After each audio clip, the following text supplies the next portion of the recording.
We all know that Fallout 5 is at least a decade away. Starfield drops later on this year, hopefully very soon, which means that Elder Scrolls 6 likely won't release until 2026 to 2027 at best, so we won't see Fallout 5 until the 2030s unless Bethesda magically decides to step their game up and open new studios, hire more staff, etc. in the next few years. But Fallout 5 has some seriously insane potential when we think about it.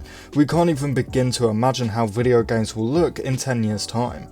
With all of the new technology being developed to help create video games, it's possible that Fallout 5 isn't even imaginable for us right now, simply because it's just too far away. I've seen a few people post videos and pictures of the upcoming game Stalker 2, which I'm very excited for. It's again another post-apocalyptic game. Not a lot like Fallout besides that, but still they're both apocalyptic. And they basically just post videos and pictures of Stalker 2 and say something along the lines of, imagine if Fallout 5 looked like this.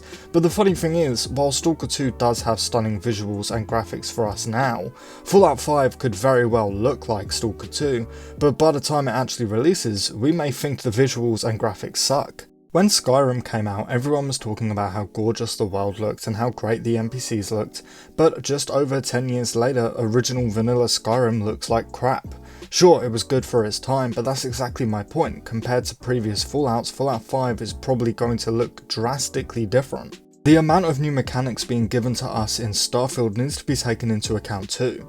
I mean, think about it, Starfield will have an animation of us using ladders, which sounds ridiculous, but it is something that we've never seen from Bethesda before. We're gonna have manually usable vehicles in spaceships, possibly pointing to cars and motorbikes being in Fallout 5.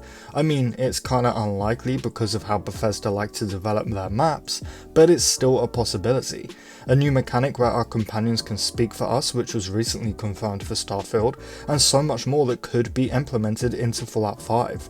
I think people are really underestimating how many new things are going to be added to Starfield that we haven't seen from previous BGS games before, such as Fallout 3 and Fallout 4.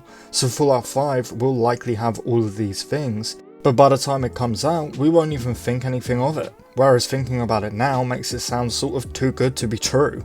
We really have just about no idea what Fallout 5 will be like, and I don't mean because we don't know where it's set or what it's about or anything. I mean we just have no idea what Fallout 5 will be like because it's so far along in the future that we can't even really picture it.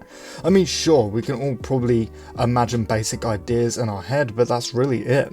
Although once Starfield and its DLCs are finished and Bethesda are fully focused on Elder Scrolls 6, Fallout 5 will go into early development. That's just how BGS works. Fallout 4 went into early development when Skyrim was being made, and Skyrim went into early development when Fallout 3 was being made, and so on. I think without a doubt we can pretty much confirm for ourselves that Fallout 5 will have the biggest map of any Fallout game since Bethesda took over the IP.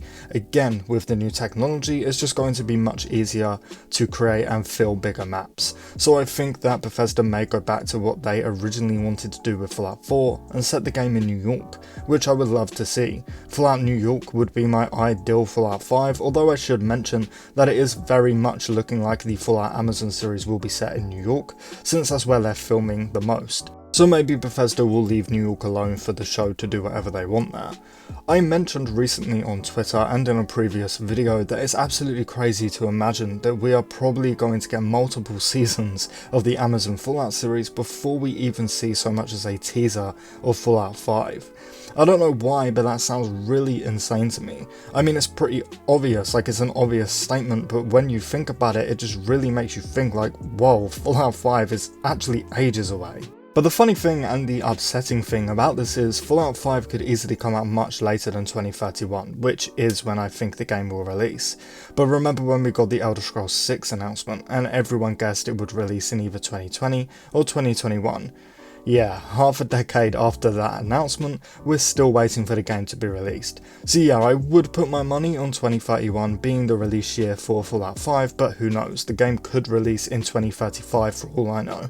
But the point I'm trying to make in this video isn't release dates, it's the fact that Fallout 5's potential right now is quite literally limitless. We have no idea what Bethesda will be able to do in 8 or 9 or even 10 years time when it finally comes out. Obviously we do know that Bethesda have a quote unquote one pager on what they want to do in or with Fallout 5.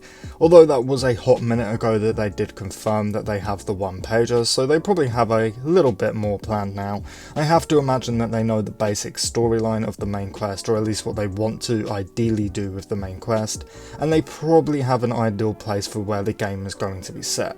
But that is pretty much everything, guys. I just wanted to make a super short video discussing this and get my thoughts out there and hear everyone else's opinions on this subject. So please do let me know what you think about all of this in the comments below. Of course, if you did enjoy the video, please do drop it a like. It really helps me out more than you can imagine. And if you are new around here and you're looking for a place to stay up to date on Fallout 5 news, leaks, discussions, speculation, and so much other Bethesda focused content, please do consider subscribing because I cover it all over here. But with all of that said and done, I thank you all so much for watching, and as always, I really hope to see you in the next one.